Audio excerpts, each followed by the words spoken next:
when someone's talking about student loans and you're under that burden, what does it mean to you when you hear debt forgiveness, somebody else should pay for it? What does that do? Right. What does that do to these people that are under distress when somebody throws out what seems like a lifeline?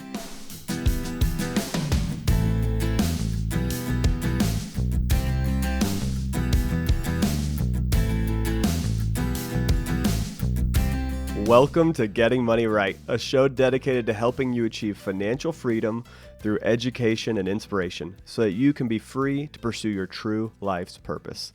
We're your hosts. I'm David Thompson here with Leo Sabo, and in this episode of Getting Money Right, we're going to be talking about student loan debt. And we're going to touch on some really interesting statistics, in my mind, like mind-blowing statistics that relate to student loan debt and how politicians are jumping in to provide solutions or at least provide political banter on this, and how this is going to impact you. If you have student loans, if you know someone who has student loans, we're going to talk about all these different facets of the student loan crisis, of the student loan debt problems in America. That's what we're going to be looking at. Student loans are now at $1.6 trillion. Yep.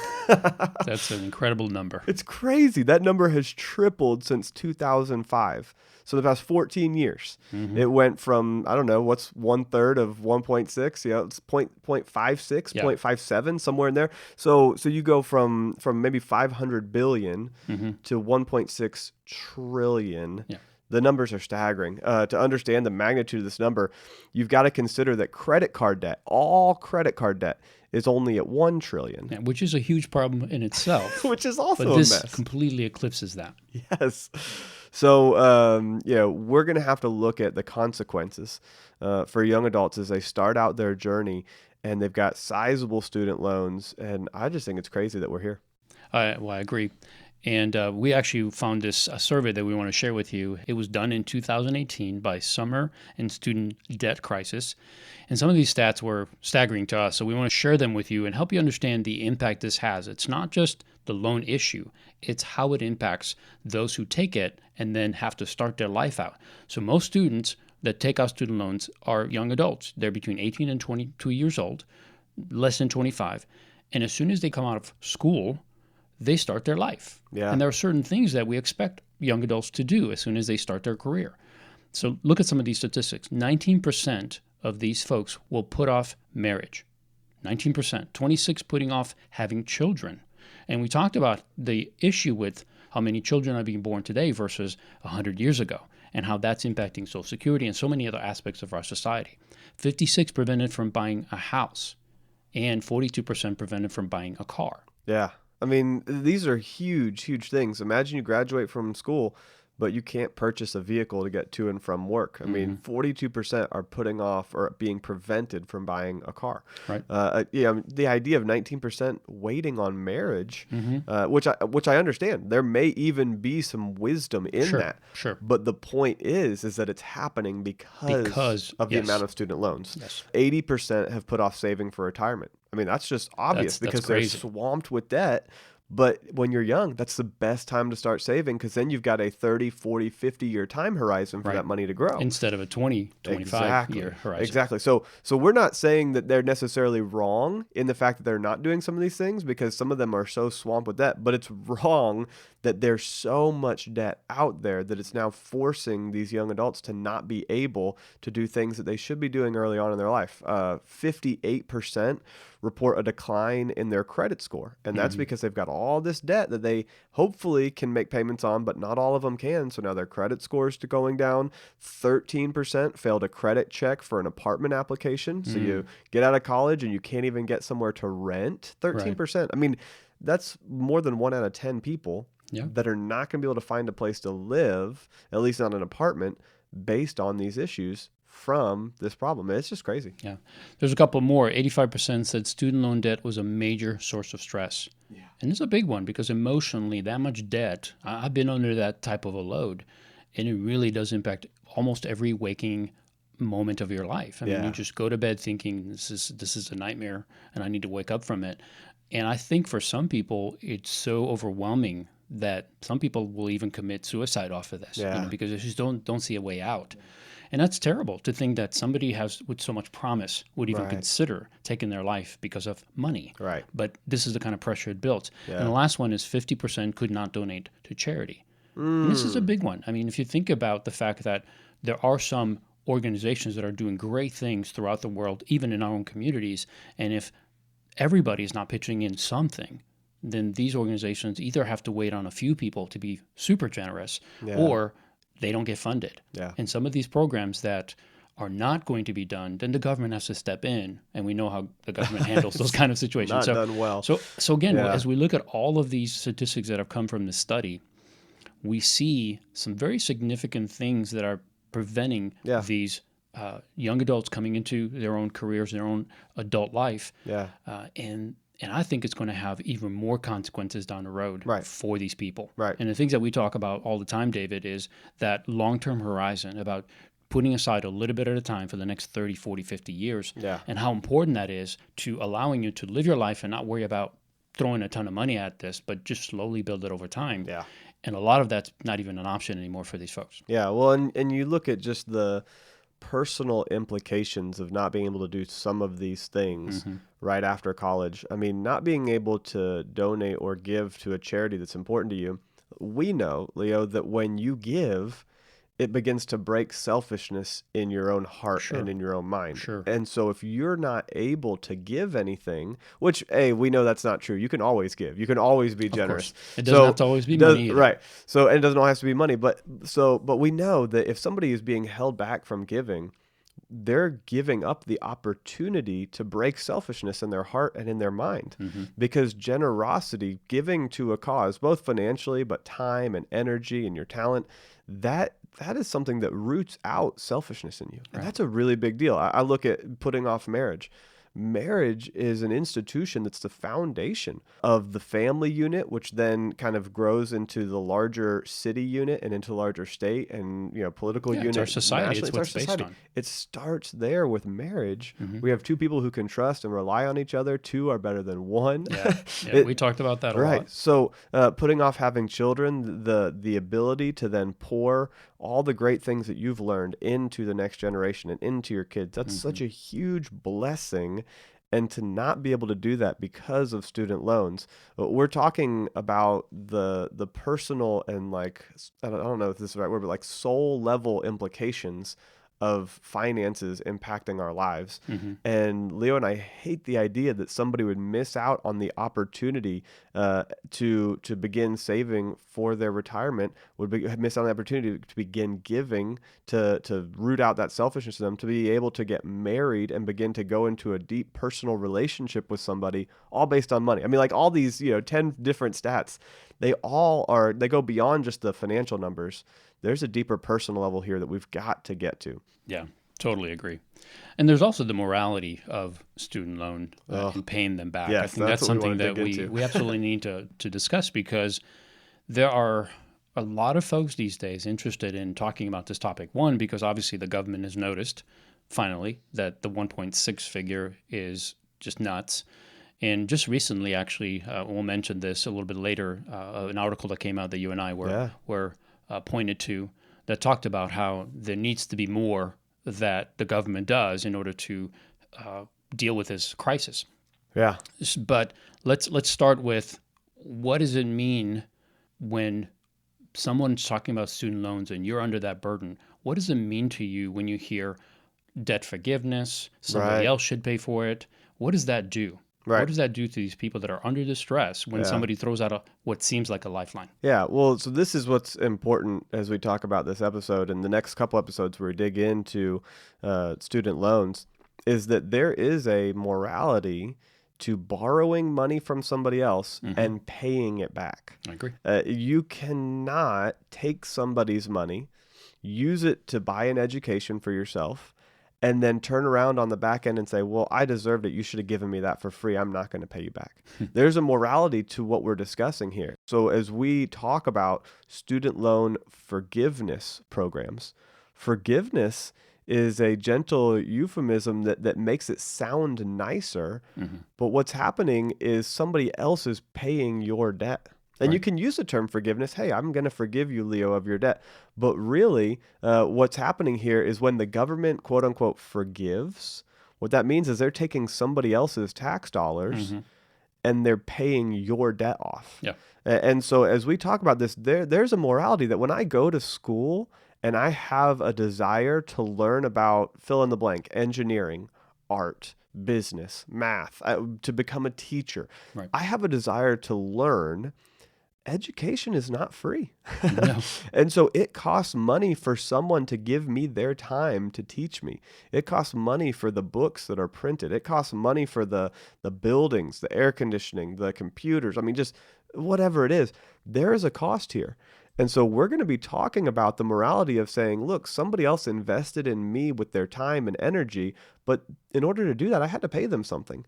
And so now I'm going to graduate from school and say, oh, I shouldn't have to pay this back. I deserve this. We're going to be talking about those ideologies and those mindsets because the idea that I deserve something for nothing, well, that's really a broken mindset. Yeah. And the other thing that it really, when you think about what people are doing when they embrace this kind of mindset, is that they're embracing a cultural value, right? And those cultural values basically says it's okay to do something that will benefit some, but actually hurt someone else. Yeah. And in the end, the government doesn't have the ability to, or shouldn't have the ability to punish one group while benefits the other. Yeah. Because what does that do to society? It breaks Right. it down. It causes division. This is something we've seen a lot of.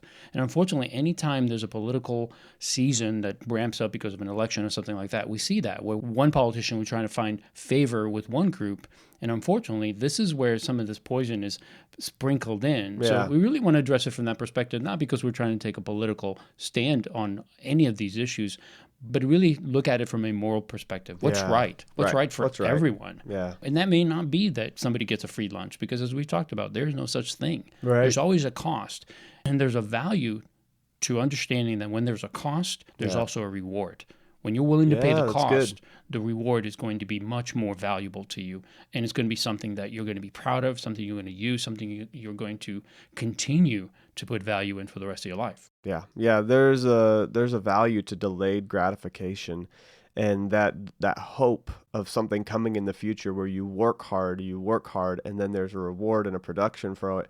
And when you experience that in your life, that's where your deepest joy is going to come from, not from this idea of I put it in the microwave and it's ready in the next 5 minutes. Right. So these are important things. There's no quote unquote secret sauce or top secret way to go through school without paying for it at all. Right. That I think that's what the big framework here that we want to get at is that even though we're going to be talking about student loans and even different ways to have student loans quote unquote forgiven or to have them paid back through other means or just to aggressively attack them, we're going to go through some very tactical things. But at the end of the day, don't think of it through that framework. Think of it through the framework that there's no way to have a perfectly free education, because this goes back to what you just mentioned, the principle that there's no such thing as a free lunch. Correct. So from an economic perspective, you're going to pay for college in some way. So you may study like crazy in high school and you pay with your time and you pay with your energy and you focus and get really good grades. And then you give up your nights and you give up your weekends and you prepare for the SAT and the ACT. And you have then paid with your time and your energy and sacrifice nights out with friends Right. in order to get really great grades, in order to receive some scholarships that are going to pay for your education. Now, you may not have paid dollar for dollar, but you paid time and energy and commitment and sacrifice. And that was part of your payment method. Yeah. And so the idea of like, oh, I get to college and I didn't study hard, I didn't work hard, I haven't put something aside, and then now somebody else should pay for me. I think that's wrong. Yeah. Another great way is that somebody may spend hundreds of hours poring over scholarship information. They graduate from high school and all summer long, from their senior year of high school to their freshman year of college, they look at information all over the country of people who are willing to use their own personal funds and generously provide a scholarship to somebody. And the person pays for that. You will pay for that by spending hundreds of hours scrolling through all the websites looking for scholarships. And that takes time and it takes energy. And it's taking the time to apply Yes. over and over. Absolutely. And those are not easy processes to go through. Right. That is work. You are working for it. In fact, that's the one thing that I kind of wish I would have instructed my kids more in. Yeah. That if they would have taken the time to apply for scholarships, I think they could have covered at least half of their tuition by doing that. Yeah. They were both good enough to do it. They could have done it, but it just wasn't an emphasis. But for some people, that may be the only way that they can go to college. But it's still not free. It still requires a lot of work. Right. Another one is you're going to work your way through school. You may study for 30 hours while you're working, but you're also going to work 20 to 30 hours a week, Right. So you're embracing a cost of living, a lower lifestyle in order to make the sacrifice. Again, there's a cost to working while you're also going to school. Yeah. And then you're you giving work. up a lot of things to do that. Yeah, and you work and then you pay actual dollars for your education. So it's like, oh yeah, I paid for my school. Some people paid for their school in high school while they were working on their education to be the best of the best. Some people paid for their education by writing out scholarship applications. Some people pay for their education by simply working. And that's really the route that I went down mainly, is that, I took, I don't remember what all the numbers were, but the first 2 years I took like 18 hours of college credit every semester, and then at least 15, but usually 18. But then I also worked 30 hours a week. So I'm putting in 60 plus hours a week as a student, and I'm living at home with a low cost lifestyle, so that the 30 hours that I do week at an unskilled labor rate, I was working as a waiter, like I was somewhat skilled labor because I was serving food, but I was not highly skilled labor. And so I don't know what the dollars were, but let's say I was averaging $15 an hour. Well, $15 an hour, it takes a long time to pay for an education. Oh, yeah. That's why you work 30 hours a week. That's why you put in the extra time. And it may have been more or less than 15 an hour, but whatever it is, you've got to realize that you're going to pay for this education somehow. Another way to quote unquote pay for your education is to go to a community college where you're paying by giving up some of the amenities of a 4-year institution. So if a 4-year institution maybe costs $20,000 a year, all expenses included, but the community college costs you $5,000 a year, you have saved $15,000, but you paid for that $15,000 by having to live at home and not going off site and getting the on-campus experience. Or you paid for it by going to the local community college that has less great workout facilities and less great branding and less football, games and all these cool things that somebody may experience at the 4-year university. So you are paying for it. It's the same as if you were to go to a private institution. Now you're going to pay way more. Well, the fact that you gave up going to the private institution and went to the community college, in a sense, you've paid for it. There's also the understanding that the government does subsidize community college and some 4-year state institutions. And so even then, it's being paid for by someone. Right. And I think that's what we need to understand, is that there's a moral implication to when you go to college, you don't just, this is where we're at in the history of the world, is not the place where you can just be born and then deserve a higher level of education. You work for it. You work for it either in high school, you work for it physically in college, or you work for it by giving up certain amenities and going to a cheaper, higher level institution and still getting a good education, but you've had to sacrifice some things. Yeah. So the bottom line is that there's a cost. There's always a cost. There's always a cost. And we need to embrace that's not a bad thing. Yes. It's not a bad thing. And when we hear rhetoric and information and different opinions that say you shouldn't have to pay, I think something should rise up in us and say, well, wait a minute, somebody has to pay, because I know there's no free anything. Right. So therefore, who's going to pay for it? Right. And is that right? Right. Is it right to take from somebody else to pay for my education? Right. Is it right for me to come over to your house, Leo, steal money out of your safe or your wallet, and then go buy myself a new car? And I'm like, oh no, I deserve this car. I deserve to have transportation. I deserve to be able to go take from somebody, because we've never run the numbers, Leo, but I have a feeling your net worth is higher than mine. Therefore, I should be able to come over to your house and take what I want. That's because right. I deserve it. Make it equal. I'd make it equal. It's only I see fair. some really great books on your bookshelf right now. I don't have them, Leo. I want them. I take it right off your bookshelf and I walk home with it. There's a difference between me taking something that belongs to you and you recognizing that I have a need, and you generously saying, David, I have this book. It impacted me. It served me well. Right. I want to give it to you. Yes. There's choice. There's choice. There's choice. There's and a that, and huge that's difference. That's a big thing. Yeah. So the last thing maybe is thinking about using debt to pay for school. And this is kind of where we are really focusing on this episode in the next couple, is that you may not pay right now if you take out a student loan. Right. But you will be paying. That's right. You're going to pay. And it's just an understand fact that when you sign a document that says, I promise to pay this amount of payment per month, per year, with interest included, you're also not only agreeing to paying, but you're also agreeing that whatever consequences comes from this, you can handle, right? That there's a financial pressure that you're going to be under that says, hey, I have to pay this back, which means that there's going to be a sacrifice later. You're going to pay for it in payments and the things that we discussed earlier, which you may have to put off some things. Yeah. And that's okay. And I really want to emphasize this. It's okay to pay for things. Yes. It's okay to make sacrifices. Exactly. Because that's what makes you a more valuable person. Right. You go through stuff. You're being refined and made into a better person. Yeah. And so whether all of these things we touched on, this was intentional. Whether you study like crazy in high school, whether you spend 100% of your time pouring over scholarships and writing for grants, whether you're going to community college, whether you're working, whether you're taking on debt, all of it is you agreeing that there's a cost and you're willing to take it on. Right. Well, and I even looked through the statistics that we just talked about, 20% put off marriage. I personally experienced that because I waited to marry, Ashley and we waited to get married till after we graduated from college. We sacrificed, we waited on marriage in order to finish our educations. Now, it wasn't specifically because of student loans, but that sacrifice was worth it. And we invested that time in our education so that our marriage could be more fruitful. 2 college-educated people have a much higher likelihood of maintaining their marriage throughout their lifetime. That's a well-known statistic. There are like 4 or 5 major implications or indicators of a successful marriage, and college education is one of those things. So honestly, because we had to wait to get married, that meant that we put off having children, and that was a sacrifice. Of course, we would have loved to have gotten married at age 20 and had kids at age 22, but everything got shifted back for the education. And I don't feel like we did anything wrong or anything bad. I think that was a worthwhile investment.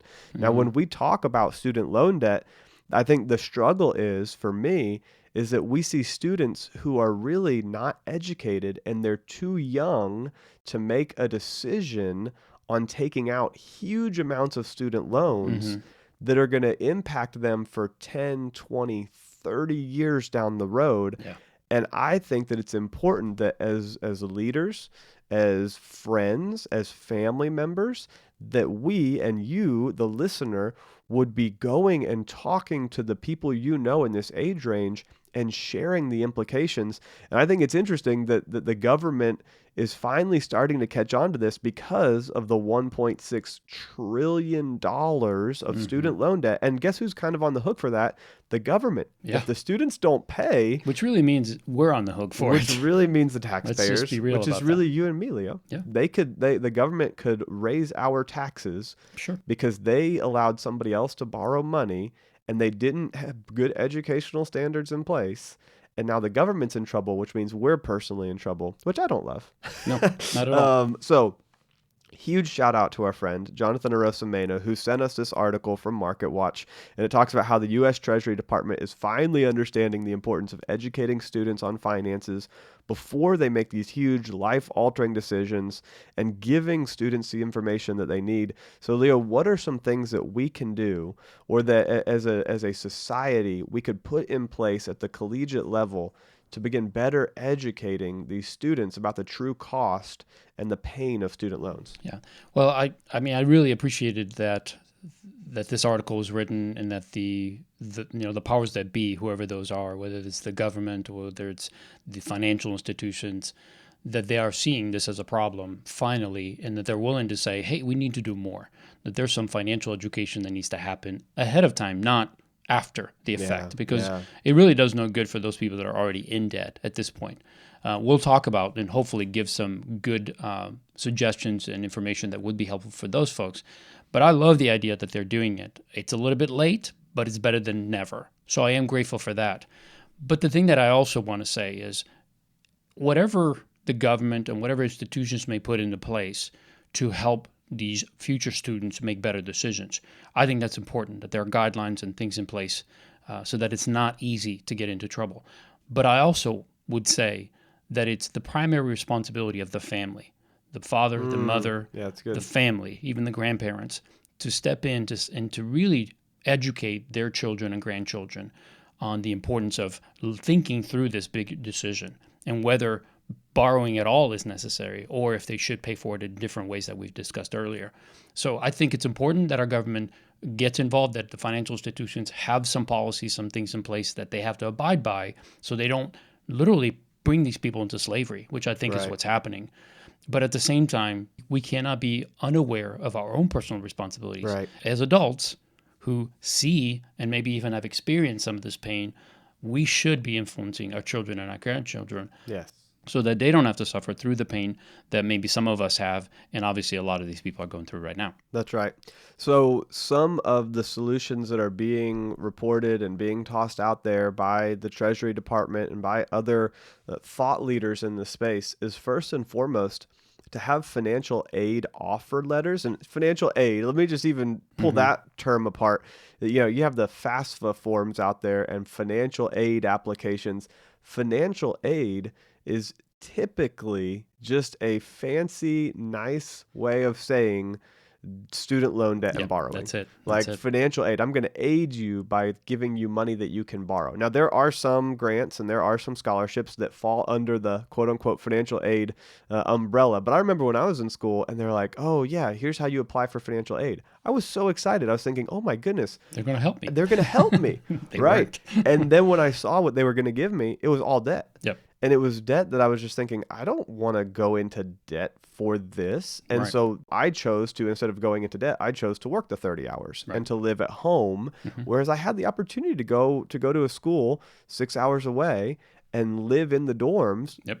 And the student aid Would have covered it. would have covered it, but Yep. it would have been 10,000, 15,000 of student loans. And I wasn't comfortable with that at Yeah. the time. And so, okay, financial aid offer letters, these debt offer letters, sometimes with, some grants and scholarships, they should have an itemized and subtotaled cost of the attendance. So if I'm going to go to school, it should tell me exactly how much I'm going to be spending and how much money it's going to cost me to attend this college. Right. It'll blow you away, but most colleges don't do this. They do not actually give you the real numbers in a itemized breakdown of what you're spending. And this directly affects the costs that you're going to pay to the college for things like tuition, for fees. I remember there was I went to SMU in Dallas for my last 2 years of college. I remember an expense of just called other fees for $1,800 Wow. that the school could not tell me what that meant. I said, Yeah. "What is this? I don't want to pay these other fees. I'll pay the tuition. I'll pay for the meal plan." And actually, I was an RA in the dorm, so I didn't pay for the meal plan. But I'll pay for the tuition. I'll pay for the parking. Yep. Yeah, I can physically see where I need to park, and that costs you money to own land, and so I will pay for the parking. I wasn't happy about paying for parking. I remember being a little incensed about that too. But I'd rather pay for that. But you tell me there's $1,800 in fees that you can't even tell me what they are. Yeah. That drove me crazy. So these costs should all be calculated. And it should show the student what they got what the total cost is, what they got in scholarships, what they're taking out in debt, and kind of a timeline. If it takes you 10 years to pay this debt off, you may think you're only spending $15,000 this year, but you're actually spending $22,000 based on all the interest you're going to spend. And then if you rack that into not just 1 year, but 2 years, 3 years, 4 years, now it's itemized out to where it's like you're now expecting to pay back over $100,000 for this 4-year experience. Right. But most students don't have that information in front of them. No. What they have, and I actually just got something in the mail the other day. It looks really cool. You open up the college acceptance letter, and it shows, "Oh, welcome to the university," and it's this huge congratulations, and there's confetti, and there's like a banner that you can put above you and take a picture with #accepted or #loved by this university, whatever Right, it is. right. The whole sentiment is around the joy of getting accepted into the college without realizing the expense. And I think there should be joy around being course. accepted into a great course. institution. There's nothing wrong with that. but a student should have the ability to look at the actual numbers. And I think that's really cool that we're now getting to the place where that could be something that schools are required to do, because not a lot of schools do that well right now. Yeah, it reminds me of the whole housing market, what happened in 2007-8 in the economy. It was due to, unfortunately, loans that were being offered to people that should have never gotten loans. And how did that happen? Well, it happened because the downside to taking on the loans was never discussed. Right. Meaning, hey, borrowing 120% of the value of the loan is not only going to put you behind day one, but it'll put you behind like 40%. Because we talk about adding 20%, right? Putting 20% down. So if you have to walk away, you can cover the costs. Well, when you buy a house and you're putting almost nothing down and you're borrowing 120%, I mean, that's putting you in a position where you can't just walk away by writing a check. Right. You're going to be indebted for multiple years. And this is the same thing. It's hiding valuable information, in my opinion. And it's just allowing people to get into. And I had this discussion with a friend recently where, the default rate for credit cards is so low. It's like 2 to 4%. And it's because it's so low that these credit card companies are willing to offer debt beyond what anyone should take, because they know one way or another, you're going to stress over it and you're going to make the payment. Right. Even if it takes you the rest of your life, you're going to continue to make payments. Yeah, you'll make the minimum payment, but then because you make the minimum payment, it takes what should have been $1,000 bill and literally turns it into a $4,000 bill. It's like $3,654. Like, I've run the numbers, I've seen the actual credit card statements, and the cool thing is finally there's been some legislation that requires the credit card statements to show you what the overall expense will be if you only pay the minimums. But that's what they're finally now starting to do for colleges. Here's what it would look like if you only pay the minimums on your student loans. Here is how much you're actually borrowing. So this is really important stuff. I agree. And there's so much more that we're going to touch on, but unfortunately, we're going to have to do that in the next episode. Yes. So we just want to thank you for joining us for this episode. Our desire is for you to continue to develop in your own financial wisdom. And part of what we're doing on this podcast is really to help you understand personal finance and how that's touching your life. So if you enjoy the episode, would you do us a huge favor? Would you share this episode with someone? A loved one, a friend, a colleague, a coworker, someone that will benefit. I was talking to a friend recently, someone that actually is one of my tenants, and we were talking about finances. And I just said to him, I said, if you manage your money well, there's a lot of things that you can do. And the first thing he said is, I don't manage my money well.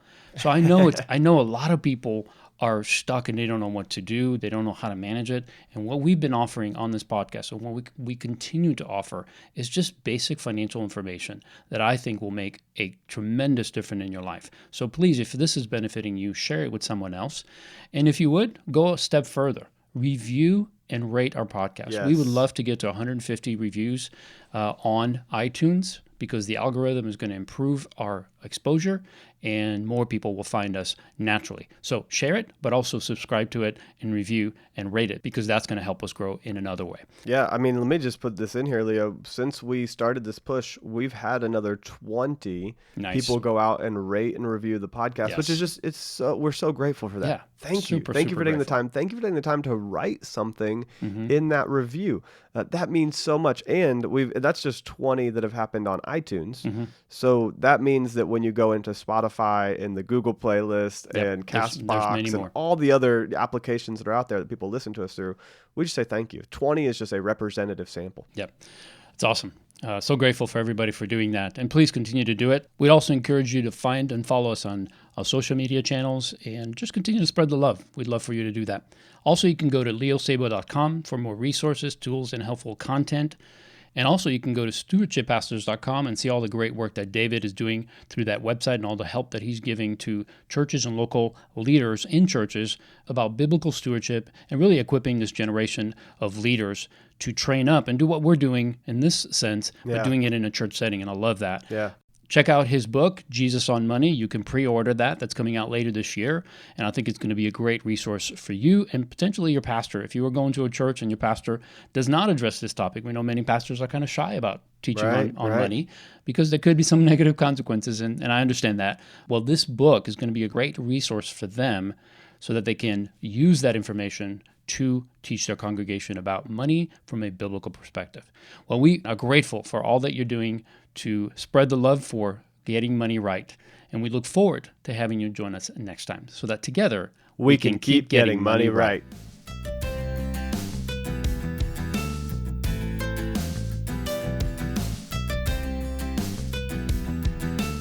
Now, when we talk about student loan debt, I think the struggle is, for me, is that we see students who are really not educated and they're too young to make a decision on taking out huge amounts of student loans that are going to impact them for 10, 20, 30 years down the road.